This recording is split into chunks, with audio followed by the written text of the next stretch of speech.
Bien, hablemos un poco acerca de los lenguajes de programación. Quiero que me escriban si alguno de ustedes conoce o ha escuchado o quizás ha aprendido algunos de estos lenguajes. O quizás si es que han tenido experiencia con alguno de ellos. Por ejemplo, alguien ha trabajado con MATLAB.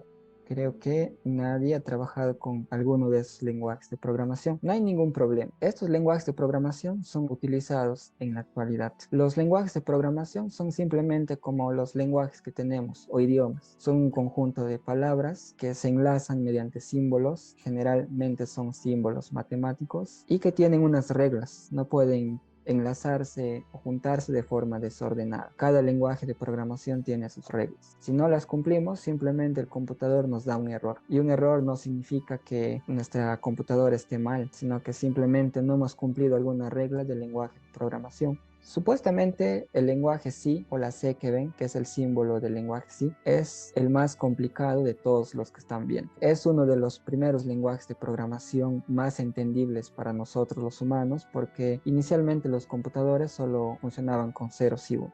Pero el más cercano que apareció fue el lenguaje C. Luego apareció el lenguaje C++ o C++, que se parece al lenguaje C, pero que es orientado a objetos y podríamos decir que es un poco más simplificado que el lenguaje C. No he tenido experiencia con ninguno de esos dos lenguajes, pero conozco un poco sobre ellos. Luego apareció el lenguaje Java, que es un lenguaje muy bueno también para desarrollar aplicaciones de escritorio. La ventaja de Java es que puede crearse aplicaciones de escritorio para todos los sistemas operativos. O sea, creamos un solo código que nos genera una aplicación de escritorio que puede abrirse en Windows, Mac y Linux. El lenguaje C Sharp también es muy usado en aplicaciones de escritorio, pero este es más direccionado a Windows. Entonces, Java es preferido muchas veces en lugar de C Sharp o C numeral por esa cuestión. Quizás han escuchado hablar de MATLAB. MATLAB es un lenguaje de programación, sobre todo orientado a matemáticas. Se parece mucho a Python, a una parte de Python, porque Python es de uso general, es mucho más amplio. Pero la desventaja de MATLAB es que este no es gratuito. Hay que tener una licencia para usarlo o craquearlo en el peor de los casos, lo cual no recomiendo. Por ello yo me incliné a aprender Python. No necesito pagar nada y lo uso con todos los derechos.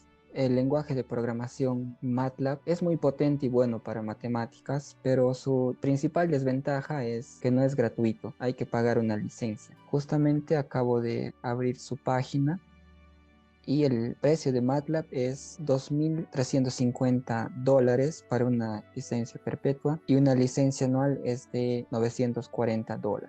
Y eso creo que es imposible pagar para un estudiante. Y aquel estudiante que quiere aprender MATLAB va a encontrar esa limitación. No recomiendo craquear MATLAB. En lugar de eso, les recomiendo que instalen Python y que lo aprendan porque es gratuito y es mucho más potente que MATLAB. Este lenguaje R se usa bastante en estadística, especialmente para análisis de datos e investigación. Tiene funciones diseñadas para prueba de hipótesis, etc. Es muy conveniente para estadística. Python también tiene algunas librerías para estadística, son muy buenas.